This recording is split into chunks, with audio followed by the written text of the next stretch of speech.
Cet épisode va être sûrement le plus long que j'ai jamais fait. J'espère que vous écouterez jusqu'au bout, mais franchement, si vous n'arrivez pas à tenir plus de 5 minutes sans bouger en face d'un grand format ou de zapper, c'est malheureusement pas pour vous. J'ai qu'à 5 trucs à sortir, des vrais sujets, j'espère réussir à les dire comme ça résonne dans ma tête. Pensez aussi à rejoindre gratuitement ma newsletter. Chaque dimanche matin, vous recevez un bilan écrit de l'épisode de la semaine, enrichi de réflexions personnelles, de conseils pour avancer, de plusieurs angles de lecture. Je vous promets que j'écris chaque lettre avec sincérité et j'y prends beaucoup de plaisir en espérant qu'elle vous parle autant qu'à moi. Le lien du formulaire est bien sûr en description.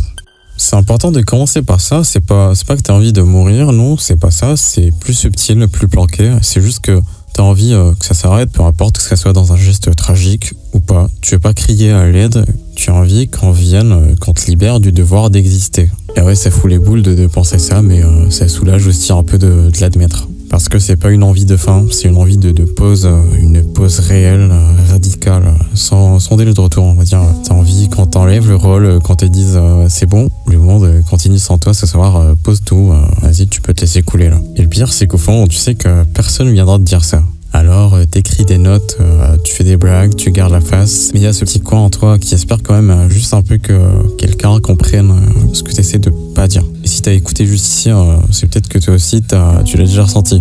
On est plein à rêver secrètement d'un endroit où on peut juste ne plus avoir à tenir. C'est pas triste, c'est pas mélodramatique non plus, c'est presque doux en fait. C'est une sorte de petit rêve que tu te passes en boucle quand t'attends ton train, quand tu fixes ton plafond ou même quand t'es entouré de gens et que tu souris à moitié. Tu vois ce moment dans les films où le perso principal s'effondre dans les bras de quelqu'un et cette personne dit rien et elle le tient juste. Mais ici, tu veux que ça vienne de l'extérieur. Tu veux qu'il se passe quelque chose qui t'échappe. Que plus rien n'ait besoin de toi. Tu veux pas qu'on te comprenne forcément, t'as même pas besoin qu'on t'écoute, t'as juste besoin d'un espace où exister devient facultatif. C'est dur à expliquer parce que c'est pas quelque chose de logique, c'est pas je vais mal ou je vais bien. C'est une sorte d'entre-deux étrange où t'es pas en détresse mais t'es pas là non plus. T'es dans ce fantasme flou d'une sortie de scène sans humiliation. Et ouais, c'est absurde.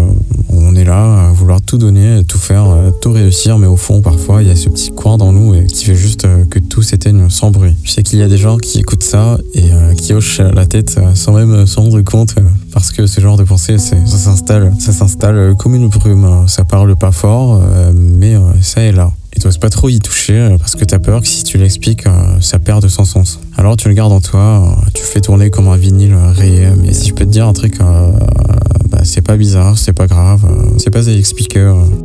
L'autre jour, j'ai eu une pensée étrange, une pensée que j'ai presque honte d'avouer tant elle va à contre-courant de ce que je mentionne régulièrement dans mes podcasts. Eh bien, j'ai pour habitude d'encourager l'isolement. Pas dans le sens sombre du mot, mais plutôt ce retrait volontaire qu'on voit de plus en plus, ce besoin de se couper un peu du monde, de décrocher des groupes, de faire un peu de silence, de plus répondre à tous les messages, de plus sentir le besoin de toujours être disponible. Voilà, et pourtant, je suis pas quelqu'un de figé. Ce que je pense ce soir pourrait être nuancé de mon interne, ce que je ressens aujourd'hui peut-être remis en question demain, tu vois. Et puis, il faut être honnête, je suis pas un modèle de constance. Moi, je me prends pas pour un modèle de constance en tout cas. Je vous parle pas depuis une tour d'ivoire, là. Je prétends pas avoir compris la vie mieux que quiconque. Je continue d'apprendre, de désapprendre, de ressentir des choses contradictoires. Mes opinions changent parfois souvent aussi. Autrement, j'ai pas une opinion figée à défendre. Si je change d'avis, c'est ok, parce que je me permets de réfléchir autrement. Et j'ai arrêté de vouloir avoir raison. Mais je suis en route et c'est ce que je crois fort qui rend mes réflexions sincères. Et je crois qu'on est assez nombreux dans ce flou intérieur. Alors il y a une mémoire qui m'attrape et je me demande pourquoi est-ce que c'était mieux avant. Et quand je dis avant, je ne parle pas des années 80 ni d'une époque dorée qu'on idéalise. Non, je parle de cet avant très proche, on va dire une décennie à peine. La société a tellement avancé qu'elle a oublié de regarder en arrière. Vous voyez, la technologie a ouvert des portes incroyables, des opportunités qu'aucune génération avant nous n'a connues. Mais elle a aussi enfermé beaucoup d'entre nous dans des bulles invisibles. On est de plus en plus seul et parfois on s'en rend compte trop tard. Un dimanche après-midi, quand on scrolle sans but, qu'on a parlé à personne depuis 2 jours déjà, quand on repense à ces soirées sans écran, ces discussions longues, ces amitiés qui naissaient sans même une notification, je suis pas contre le progrès, je ne veux pas jouer le vieux nostalgique aigri, mais juste est-ce que toi aussi tu ressens ça, ce petit pincement au cœur quand tu repenses à ces moments plus simples, plus humains, plus vivants. Mais je crois qu'on est nombreux à porter en nous une forme de nostalgie culturelle, pas seulement pour les choses, mais pour les liens, pour les habitudes, pour les routines sociales qui faisaient que, même sans vouloir faire d'efforts, on était ensemble. La vie nous forçait à vivre ensemble. Et c'est pas juste un caprice, c'est peut-être un besoin fondamental de l'humain qu'on a un peu mis de côté. Eh bien, on peut tout faire seul aujourd'hui, hein, mais peut-être qu'on devrait pas, ou pas tout le temps. Tu viens d'un endroit où c'est crié trop, on ne parlait pas, on lançait à la place des phrases comme on claque des portes, où t'avais pas le droit d'être sensible, mais t'avais pas non plus le droit de fermer ta gueule. Désolé pour la vulgarité, mais t'étais juste coincé entre les disputes et les soupirs en espérant que ça passe vite. Alors maintenant, t'es là, adulte, et tu veux juste la paix. Je parle pas de la paix cool, pas la paix zen attitude avec du yoga à 6h du matin, non. Toi, tu veux l'absence. L'absence de tension, l'absence de remarques sur les remarques. Tu veux le silence comme on veut une grotte sous la mer.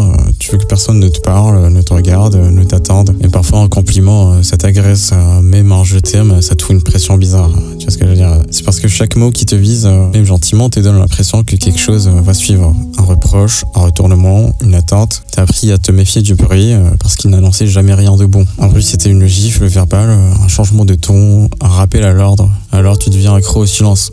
Mais c'est pas un silence poétique, c'est pas le silence intérieur pour se connecter à soi-même. C'est un silence sec, total. Un silence qui rassure parce qu'il contient rien, ni émotion, ni demande, ni danger. Et le pire, c'est que parfois tu confonds le calme avec la sécurité. T'aimes des gens qui ne te bousculent pas, mais qui ne te nourrissent pas non plus. Tu fuis ceux qui parlent trop, qui aiment trop, qui donnent trop, parce que ça te rappelle le chaos. T'as besoin de disparaître dans le fond d'une pièce sans faire de vagues. C'est pas que t'as pas envie d'aimer, c'est pas que t'as pas envie d'être aimé, c'est juste que t'as pas encore réappris à faire confiance à un bruit qui fait pas peur. Tu sais, ce genre de phrases simples, dites sans hurler, tu vas bien, je suis là, t'as le droit d'exister, t'as grandi sans ça. Alors maintenant, t'as du mal à croire qu'elles peuvent être vraies. Tu restes toujours en mode alerte, même quand tout va bien, parce que dans ta tête, tout calme et suspect, tout calme et provisoire, tu vois ce que je veux dire. Mais un truc que personne t'a dit, et que je te dis maintenant, c'est pas ta faute si t'as appris à préférer le vide au contact. C'est pas bizarre si t'as besoin d'être seul pour respirer. Et c'est pas définitif non plus. Tu peux désapprendre la peur du bruit, tu peux réapprendre à entendre une voix sans attendre l'explosion derrière, tu peux lentement, doucement te dire ce silence-là, c'est pas une fuite, c'est un choix. Et si tu reconnais quelque chose dans tout ça, même un peu, sache que t'es pas seul. Il y a tout un peuple silencieux qui a grandi dans l'écrit, même moi y compris, et qui apprend petit à petit à faire la paix avec le son. Ce moment précis où tu réalises que tu es en train de devenir exactement la personne que tu as passé des années à détester. Tu vois, ça t'arrive pas en pleine lumière, comme une révélation biblique. Non, c'est un truc lent, flou, vicieux. C'est dans un geste, une réaction, un mot que tu as juré de jamais dire. Et là, tu frises, tu baisses la tête, tu rigoles un peu, genre non, mais pas moi. Hein. Et puis tu te tais. Tu le dis pas aux autres, tu veux pas qu'ils te le voient. Parce que toi, tu l'as jugé cette personne. Fort, sec, avec tout ton cœur. T'étais sûr d'être différent, t'étais persuadé que toi, jamais tu feras ça, jamais tu serais comme ça. Tu l'as disséqué dans ta tête, tu l'as méprisé, t'as raconté à tout le monde à quel point elle était énervée, et maintenant t'as les mêmes travers, mais en mieux caché. T'as perfectionné la dissimulation, tu t'excuses pas trop, mais tu culpabilises en douce. C'est encore plus triste. Hein. Ce qui fait mal, c'est pas juste de ressembler à cette personne, c'est de comprendre tout à coup pourquoi elle était comme ça. Ce qu'elle fuyait, ce qu'elle avait vécu, ce qu'il avait tordu. Et tu te dis, putain, si j'avais su, j'aurais peut-être fermé ma gueule à l'époque. Mais à l'époque, t'avais la rage facile, le jugement rapide, l'arrogance. Tu fais plus la morale. Tu sais que c'est plus compliqué, que c'est jamais noir ou blanc, que parfois on fait de la merde juste pour survivre, juste pour tenir debout une journée de plus. Et t'en parles pas, tu gardes ça pour toi parce que t'as pas envie que les autres te regardent comme toi t'as regardé cette personne. Tu connais la violence du regard qui juge, tu sais ce que ça fait. Alors tu fais profil bas, tu fais genre t'as rien vu, tu t'arranges et t'espères qu'un jour quelqu'un comprendra, qu'on pourra te dire je sais ce que tu vis. Moi aussi, je ressemble à quelqu'un que j'ai haï. Alors on évite de juger trop vite, parce qu'à force de pointer du doigt, on finit souvent par viser un miroir. J'ai envie de te parler d'une idée que je trouve fascinante. Une idée qui nous vient du Japon et qui dit qu'on a tous plusieurs visages, plusieurs personnalités qu'on montre aux autres selon la situation. Tu vois, ce truc qui dit qu'on n'est pas une seule personne, mais qu'on est en quelque sorte un patchwork, un kaléidoscope d'identité. Alors déjà, pour poser le décor, il y a ce concept japonais souvent cité, même si c'est plus indictant qu'une théorie universitaire, tu vois, et qui dit qu'on a 3 visages. Le premier visage, c'est celui qu'on montre au monde extérieur, à nos collègues, aux gens de la rue, aux connaissances. Le deuxième visage, c'est celui qu'on réserve à nos proches, famille, amis. Et le troisième visage, c'est celui qu'on garde pour soi, qu'on ne montre à personne, même pas à nos parents ou à notre partenaire. En gros, c'est une façon de dire qu'on adapte notre comportement selon la situation. Je suis sûr que tu vois ce que je veux dire. Tu sais, par exemple, quand t'es au boulot, tu vas sourire, dire oui, même quand t'as pas trop envie, parce que c'est le travail, c'est le taf, parce qu'il faut être poli, parce que t'as pas envie de foutre la honte à ton équipe. Et puis, quand t'es avec tes potes, c'est entre toi, tu es plus détendu,